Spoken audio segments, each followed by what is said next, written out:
মোহাম্মদ ইউনূস এখন গেছে চীনায়। চীনা কি করে গঙ্গোপসাগর দখল করবে, সেকেন্ড সিস্টার দখল করবে। সেকেন্ড সিস্টার কি মোহাম্মদের বাবার, যে চীনকে বলছে এইরকম করে ব্যবহার করবে, সেই রকম করে ব্যবহার করবে।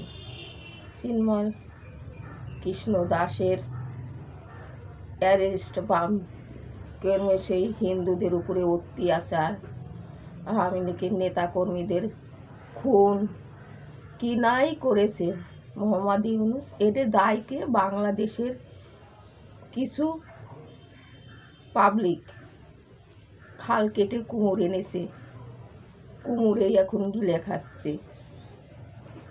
কিন্তু এই মুহূর্তে যদি সেনা শাসন না হয়, বাংলাদেশে এখন খালে পড়ে আছে, বাংলাদেশ খালে পড়ে আছে। রাঘু গোয়ালগুলো যেই হোক লাফিয়ে ঝাঁপিয়ে চলে আসবে, কিন্তু সাধারণ লোক মরবে। বাংলাদেশে সাধারণ লোক না খেয়ে মরবে। ডক্টর ইউনূস আর ডক্টর ইউনূস ওনাকে বলতে ইচ্ছে করে, উনি একটা ক্রিমিনাল, ওই জন্য বলি না। সাধারণ কিছু পাবলিক, বাংলাদেশের সবাই না, পাবলিক তার জন্য দায়। আজকে পাকিস্তান সে খেতে পারছে না, তার সাথে হাত মিলে ভারতের বিরুদ্ধে কথা বলছে।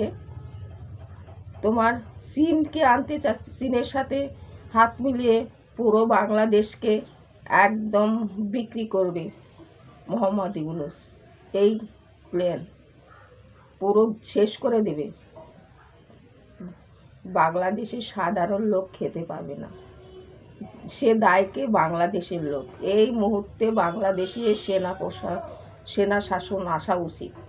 আর এই সেকেন্ড সিস্টার নিয়ে যখন কথা বলেছে মোহাম্মদ ইউনূস, সেটা নিয়ে ভারতেরও নজর দেওয়া উচিত। এই মুহূর্তে নজর দেওয়া উচিত ভালো করে, আর ছেড়ে দিলে হবে না।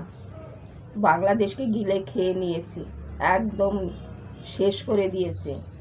আর বাংলাদেশ বলতে কিছু নেই। এর মধ্যে সাধারণ লোক মরবে, রাঘু গোয়ালগুলো ঠিক পালিয়ে যাবে, সাধারণ লোকের হবে মুশকিল।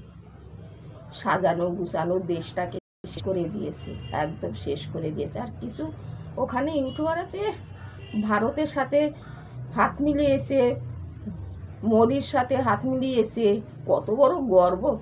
এখান থেকে তোদের মুখে থুতু দেই। এদিকে জুলা কেটে কুমোর নিয়ে এসছিস, কুমোরে গিলে খাচ্ছে বাংলাদেশটাকে। সাধারণ লোককে আজকে বাটি নিয়ে পথে বসতে হবে, যা অবস্থা করে দিয়েছে, এমন অবস্থা করে দিয়েছে মোহাম্মদ ইউনূস, খুনি ইউনূস। এখনো তোরা গর্ব করছিস?